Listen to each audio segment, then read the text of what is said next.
the developer killer that good skilled developers fall victim to. And it does kill more careers of developers than anything that I've ever seen. Take my little brother, for example. He was 3 years into a CS degree. He was working at an apparel factory in a town of less than 1,200, making less than $10 an hour. I think it was about $8 an hour. And he was married with 5 kids to feed at the time. So to say that he was broke is a colossal understatement. If it weren't for the neighbors that were bringing them food and helping them out, they wouldn't have eaten. That's how bad it was.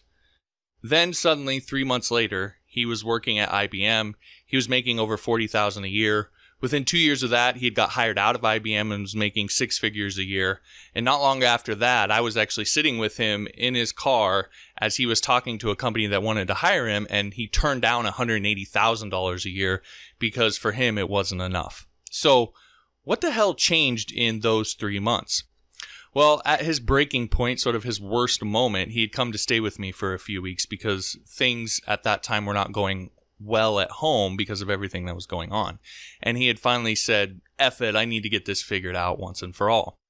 And in that 2 weeks that he was there, I basically put him through a developer boot camp. I forced him to start freelancing, and I taught him everything that I knew about getting and working with clients. And the big thing, sort of the point of all of it, was to make him face the big thing that was holding him back, and that is fear.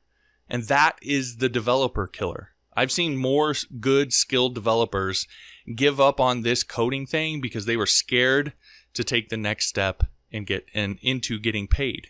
It really is a kind of scourge of our industry. But the only way through it is to do it. For you to reach your F it moment and decide, come hell or high water, you're going to make this happen. As for my little brother, I was just talking to him the other day, and he said he still uses a lot of what he learned in those 2 weeks every single day with the clients that he works with for the company that he works for now. And that's big clients like Nike and Office Depot and FedEx and others. Now, you might be wondering, well, what did he learn? Well, I've taken all of that, what I taught him in those 2 weeks, and I packaged it up into my Upwork 101 course. That's what the course is. And it'll teach you everything that I know about getting freelance work on the largest freelancing platform on the planet. Plus, and I think, in my opinion, more importantly, a bunch of freelance marketing fundamentals that you can use anywhere, whether it's Upwork, Freelance, or another freelancing site, your own website, whatever it is, fundamentals that will work anywhere, no matter what you're doing. Now, if you want to get access to that, you can get started with it for nothing over on Skillshare. As a teacher, I can give you an exclusive 2-month free trial. And in that 2 months, take my Upwork course, plus all my other courses if you want to. Cancel any time before the 2 months is up, and you'll never pay a penny. So it really is kind of a no-brainer deal. And who knows?